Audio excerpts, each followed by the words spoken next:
In some ways, it would be great if William Leggett or Lysander Spooner were the only early libertarians in American history. It would give us two incredible biographies of libertarian heroes, virtually unblemished and utterly admirable records of activism, ideology, and achievement that we could hold up as models for ourselves in the modern day. But we have spent way too much time charting the Loco-Foco movement for that. We know that there was a lot more to early libertarianism than a few scattered individuals on gloriously kooky personal crusades. Then as now, libertarianism was a complex and sometimes only loosely overlapping set of ideas, values, interests, and strategies based on a variety of different conceptions about human freedom.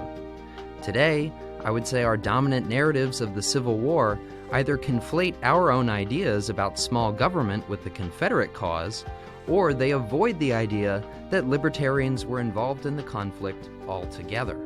On the one track, we either torture libertarianism to fit the Confederacy, or we torture history to make the Confederacy into a libertarian state.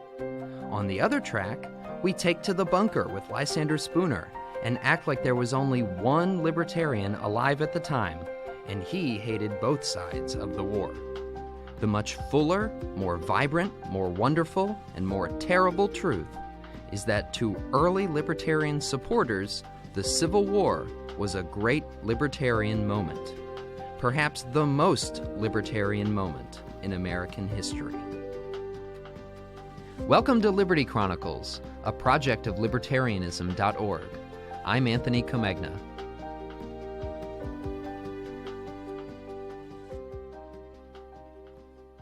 But wait.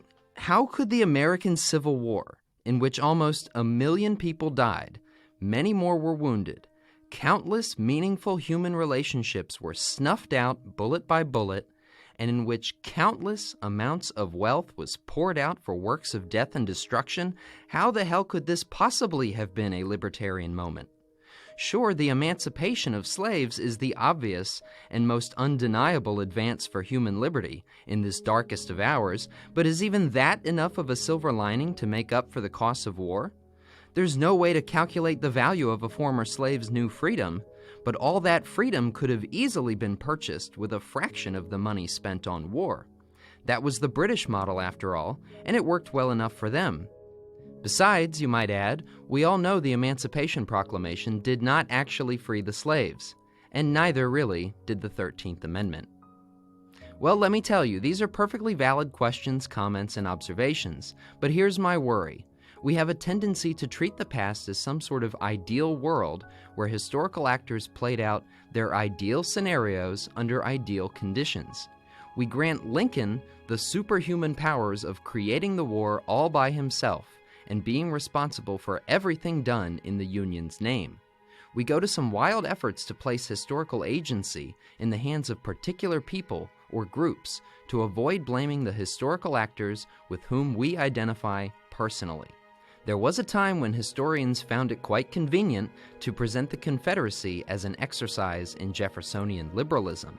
Well, we know the problems with that interpretation by now. Libertarians have always found it easy to hate on Lincoln. By all accountings, he helped transform the country into a consolidated federal nation-state and dramatically increase the size and scope of government. We may recognize from time to time his libertarian-ish qualities, and Phil Magnus helped us out a bit there, but it's always been easy for us to see him as the intellectual other. But here's the other thing we've spent a lot of time showing here. President Lincoln was really a product of early libertarianism, more than any other strain of politics or philosophy. That's not to say he was a libertarian. Again, remember Phil Magnus. Lincoln was always a Henry Clay tariff whig, a railroad lawyer who loved internal improvements, and a partisan true blood. But by 1856, Henry Clay and his Whig Party were both dead. And thanks to the deep history of Loco-Foco, abolitionist, and free soiler activism, the Republican Party took its place. That party's majority of ex-Whigs had the power to nominate a moderate like Lincoln, but it was the relatively marginal libertarian vote that actually elected the man.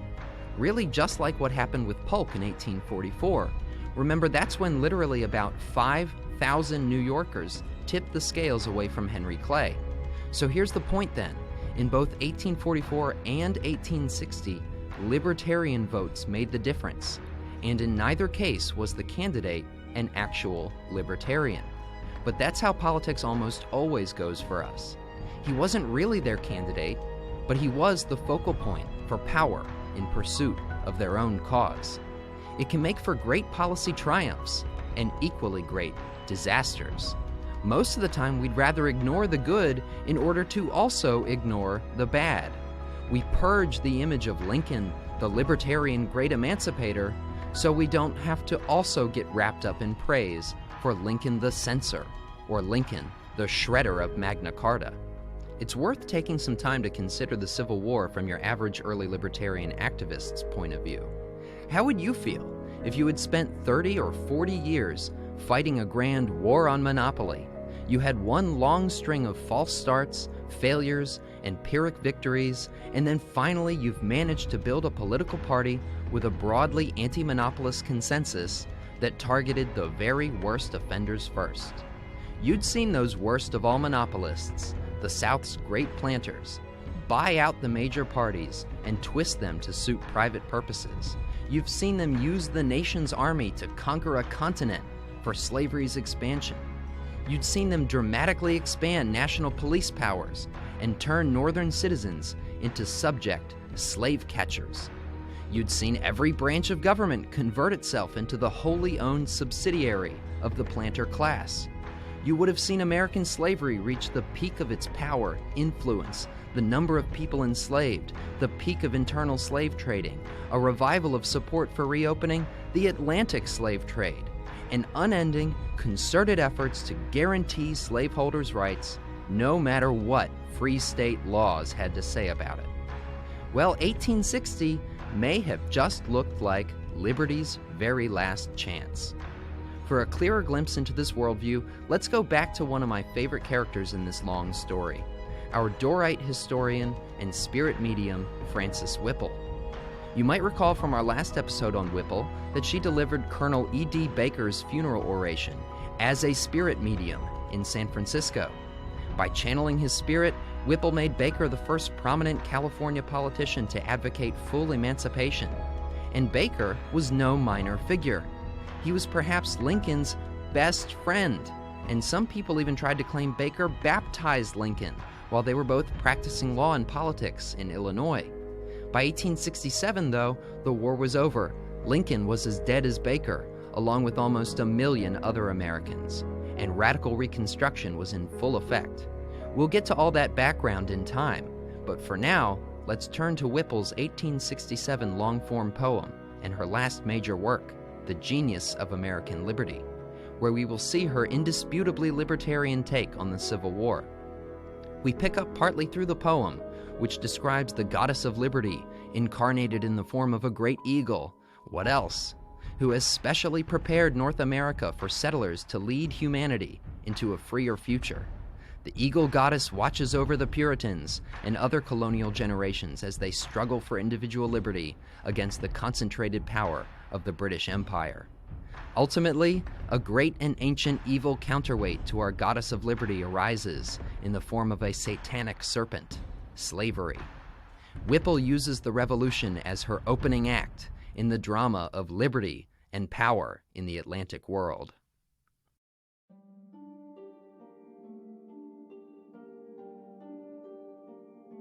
Then hand in hand, close clasping, our conquering fathers stood, strong in the sacred union, so sealed with patriot blood. Deep in the earth they planted a fair and goodly tree, to grow with the growing ages, a shelter for the free. And there to watch and wait and rest, the eagle came and made her nest. In the tree of liberty, strong grew the spreading branches, the oppressed of every land flocked to our shore by thousands in many a woeful band. The good earth gave her treasures, and the lax hands grew strong, and minds deformed and crippled in the long arrear of wrong came out of the deep dark to be intelligent, enlightened, free from tyrants bold and strong, With a full self-possession, the conscious man awoke, and there went forth from his presence new power with every stroke. His shining axe fast swinging in the forest deep and wide, called forth the latent village in its beauty and its pride.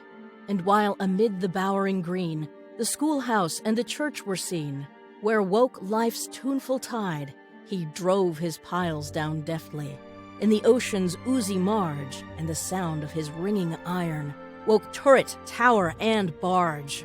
And there with inspiring freedom to gladden the classic bower, we focalize the ages in the baptism of an hour. A truer science and nobler art enrich the mind and purify the heart. With high immortal power, no wilder tales of magic the Orient ever knew. Then concrete all around us, yet tangible and true. Forth walks the great enchantress, all opulent in might, and 1,000 noble cities stand strong against the light. Then weaves she many million miles of iron road to bind their piles. In union true and tight, her aerial is the lightning, and around the earth she'll bind a girdle for his pathway till his flight outspeeds the wind. She yokes the snorting steam steed to the ponderous iron car, and through the tunneled mountains he bears our burdens far. And when her longest trail is done from sunset to the rising sun, we'll ride away. Ha ha! Fair grew the tree of freedom, but a deadly serpent lay around the root, close coiling, and the weak he made his prey. His poisonous breath infected with its venom all the air, till its vaporous folds hung heavily around the noxious lair. And like some fell narcotic flower, it bound the eagle with its power, while she nestled there.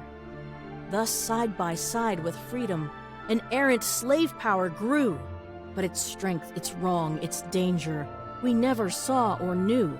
Its cracked, its cutting scourges, defiant, daring, bold, and at its simple history, all human blood runs cold. The weeping friends asunder led, the husband's violated bed, our stories true and old. Hard grew the grasping slave power, pushing to outposts far beyond all former limits, its juggernautic car. The godly gospel blessed it with a bold, emphatic vive, and the law, the golden scepter, held out and bade it live. Thus honored in its highest state, the blinded power defied its fate, forever crying, "Give!" It made its own vile statutes to suit its own vile ends. And learned judge and pious priest stood fast among its friends. Profaned and helpless woman before its presence fell, and high and holy virtue beheld and said was well. For who might hope to dare to save? The master owns his chattel slave. And thus struck hands with hell, though strong and bright as Lucifer, almighty it would stand, and like him it wrought sedition with suicidal hand.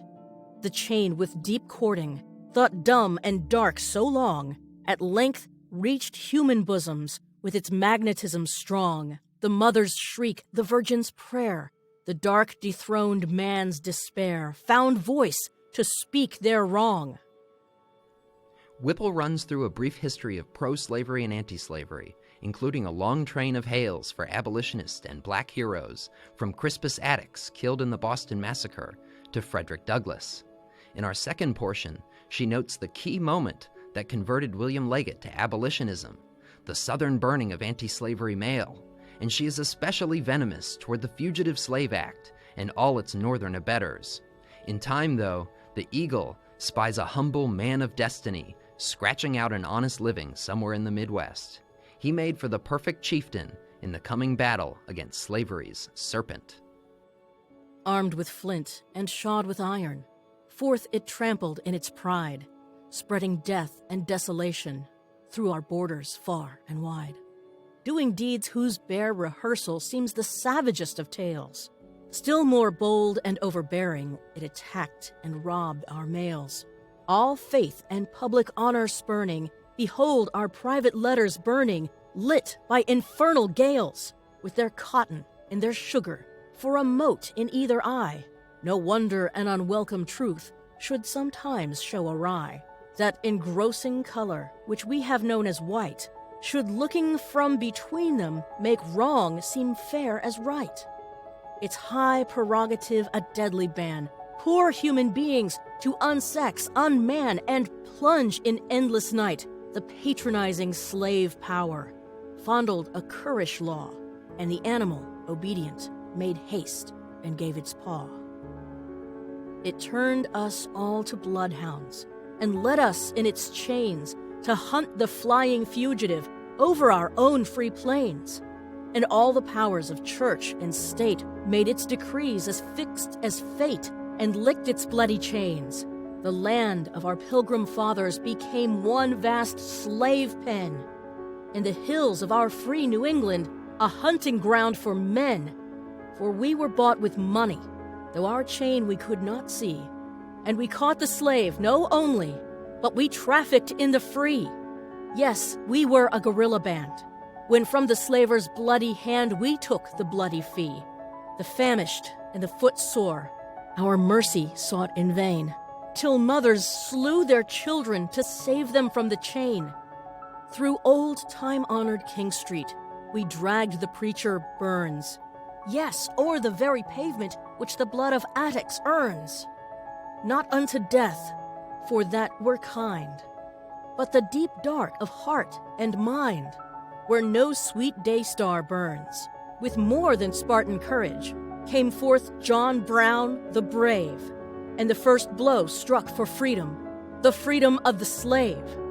And the slaver swaggered hugely, and swore it in his song that he should die for treason, yes, treason against wrong. But hosts of angels round him hung, shouting aloud as off he swung, "Good heart, great heart, be strong!" He sleeps in his mountain fastness, where the bluebird earliest sings, and the towering pines make music like the swoop of an eagle's wings. And there shall the friends of freedom gather with reverent tread, to look on the earth that shelters so blandly the brave old head, while the free wind goes sweeping by, and pillared wood and arching sky entomb the glorious dead. But the North, though so long hooded, could not be made a slave, for a sterling heart was in it, and it came out true and brave. The sugar and the cotton bags like cobwebs dropped away, and on the people's naked eyes fell truth's most potent ray. Quickened and warm it woke to shine forth from the soul with light divine, life of the fair new day. Like the young god in his cradle, by serpent foes entwined, came forth unto our rescue the free, enlightened mind. It grasped the subtle clasper and broke his sinuous tie. Writhing with savage impotence, he gave himself the lie. The coward courage seemed to show. The mudsill might not be so low, but blenched that cruel eye. The North awoke so grandly, and knew her strength once more, fired with the quenchless freedom she had inhaled of yore. Though mystified by leaders, a slavish, selfish band, there yet was conscience in her heart, and sinew in her, and from her long lethargy she woke, and with 10,000 voices spoke our glorious native land.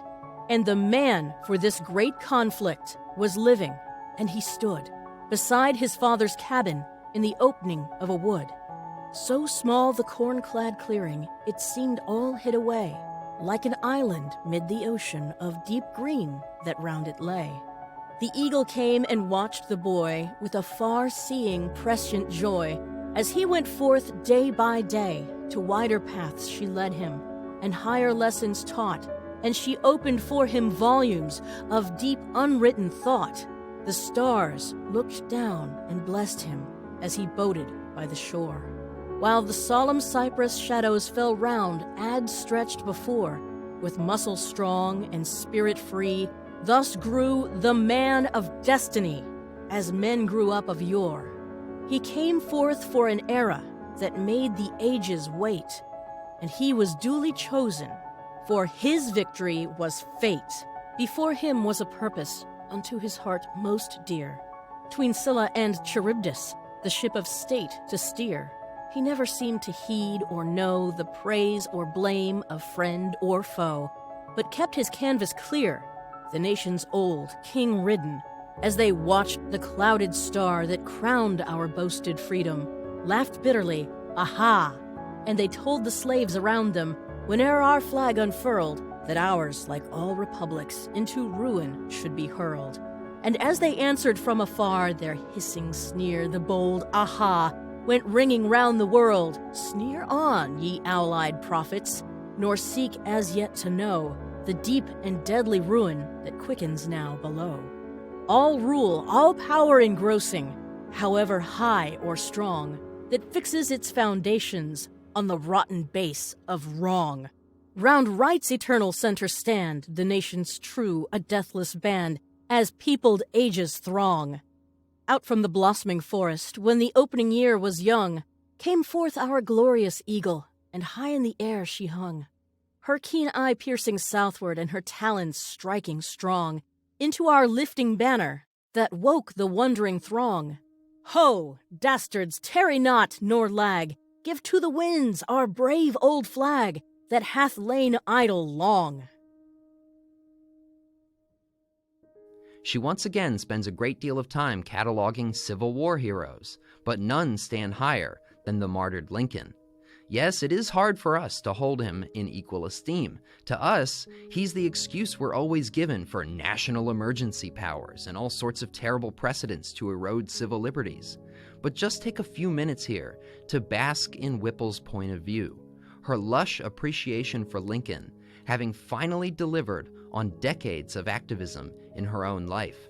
Yes, the war was a horrible catastrophe, and as she said in Baker's funeral oration, a moral country would never have embarked on such an evil campaign.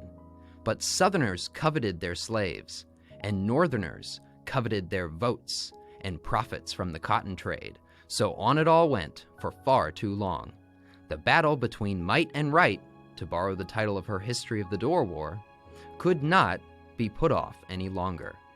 And we would ultimately be better after getting it out in the open, fighting it through to the end, and moving on in a more just society. But the space of ponderous volumes, filling, swelling, flying fast, teeming with 1,000 epics, would require a theme so vast.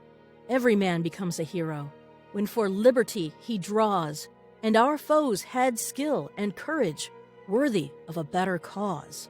And they yet shall give, with heart and hand, their strength unto our common land, and aid our common cause. On your brows, heroic women, we the crown of virtue set. At the hospital or fireside, bravely still your work ye met. Who can know its strength, its pureness?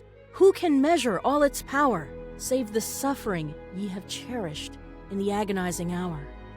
Weave and wear your crowns immortal, and in passing death's dark portal, claim your glorious dower.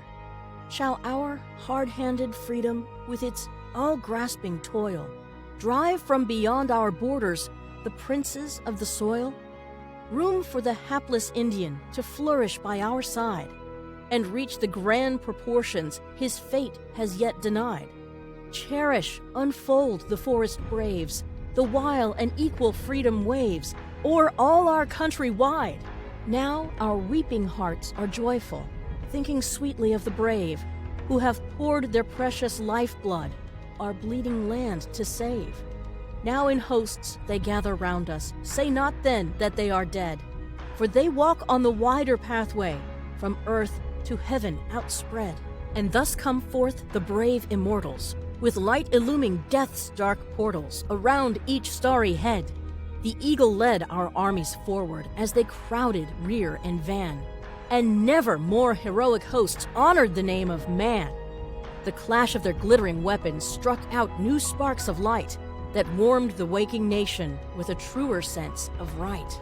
Then soared the eagle far and high, pouring her bugle through the sky for honor and for right. She looked through the eye of Lincoln when the glorious word he gave that woke the dumb and dreaming man in the bosom of the slave. Snap off the soul's deep rivet, the fetters fast unbind. Then the four winds sang together, freedom for all mankind. From shore to shore, from main to main, swept on the world a waking strain, freedom for all mankind. The inmost heavens burst open with freedom's quenchless fires. As the multitude of angels smote their responsive lyres, the human step is forward. Hand, heart, and soul are free. Lead on the happy ages to higher liberty. Through words remote the chorus rang, and heavens and earth together sang to higher liberty. But when our martyred chieftain on his bloody bier was born, the world wept, and the nations came forth like friends to mourn.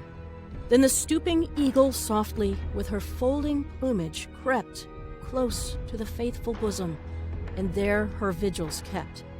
And thus his bright, immortal bays, illumined by love's divinest rays, a people's savior slept. Up rose our glorious eagle, with victory on her crest, and the starry banner flowing around her pure white breast, and she shall still soar upward, her broad wing hovering o'er one brotherhood of nations, to earth's remotest shore, her strength still grasping truer right, her deep eye shedding purer light, forever, evermore. This may well be the last bit we hear from Whipple, unless I channel her spirit and come up with a brand new, never-before-seen document. But I'm no spirit battery, and even loving her libertarian spirit as I do, I couldn't bring myself to really adopt her point of view anyways. I do understand it, I sympathize with it, I feel her care, consideration, her concern that the United States could either be the world's greatest force for spreading liberty, or the world's worst collection of tyrants. This country really was the turning point in human history. It was as though God perfectly prepared this continent as a vast staging ground for revolutionizing the world. But people like Whipple believed they would have to grab history by the agency and make sure that the experiment was one in freedom rather than slavery. They could take God or nature's blessing and run with it, creating a better, more just society and an exemplar for all peoples everywhere. Or they could fight for themselves, their own personal power, and spread domination, subjection, and slavery the world over. Sure, folks like Whipple could have given up the South and just let them secede. But really, at what price? At what cost to the millions of human beings held to slavery there, and the millions more they may conquer as history went forward? The risk for world history itself was simply too great. A slave-holding empire must not have been allowed to stand next to Lincoln's emancipatory empire. The Civil War was not some heaven-mandated moment to biblically cleanse the country's moral slate, and I could never bring myself to sign death warrants for 1 million people, no matter what the potential gains. But we need to understand that to those libertarians who supported the war and fought its battles, this was the only actually good chance to stamp out the serpent of slavery they had ever gotten. And they were not about to pass it up. Thanks for listening. Liberty Chronicles is produced by Tess Terrible. If you enjoy Liberty Chronicles, please subscribe to us on iTunes or wherever you get your podcasts. If you'd like to learn more about libertarianism, find us on the web at www.libertarianism.org.